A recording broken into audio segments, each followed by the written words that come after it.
Wednesday, time for our weekly trip to the new zoo. Neil Anderson joins us now live from Swamico. Good morning, Neil. Well, we're just hanging out with the snakes today, and they're located in our Education and Conservation Center. So we have a number of different snakes, and with me right here is a ball python. This is Sly. You can see he's slithering around, and he's right now testing the air. Now he's looking at the camera like this, and this is the way he can test. He's investigating. You see how he's moving that tongue around really quick like that, and that is really investigative behavior.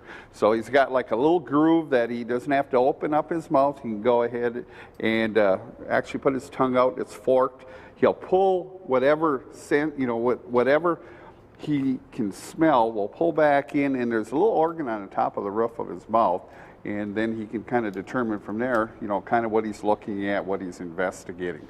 Now teeth, these guys have about 100 to 150 teeth.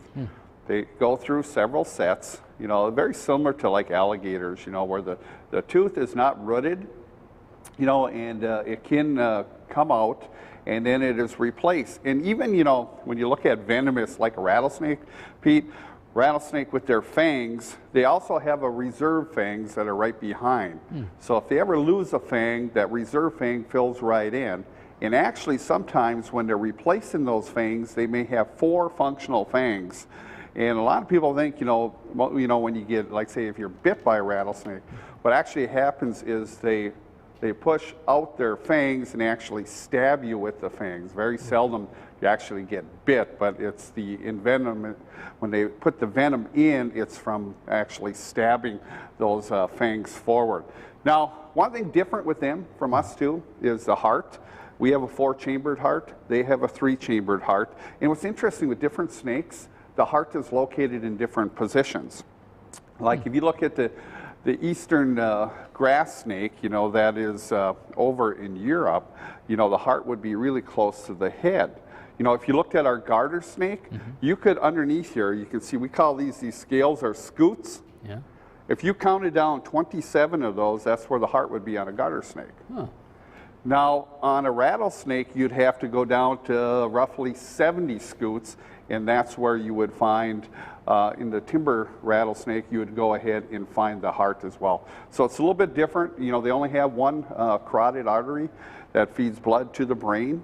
It is on the left side. And another interesting thing with these guys is most snakes, they only have a right lung.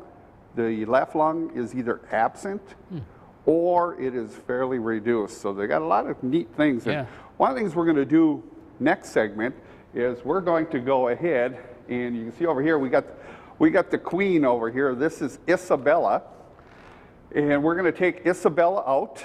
We're going to weigh her, and we're going to measure her. Sounds fun. It should be a lot of fun. Yeah, we're going to get her. We're going to get her done. Good. Yeah, exactly. You picked up on it, Neil. When is? There we go. They eat once a week, or when do they eat?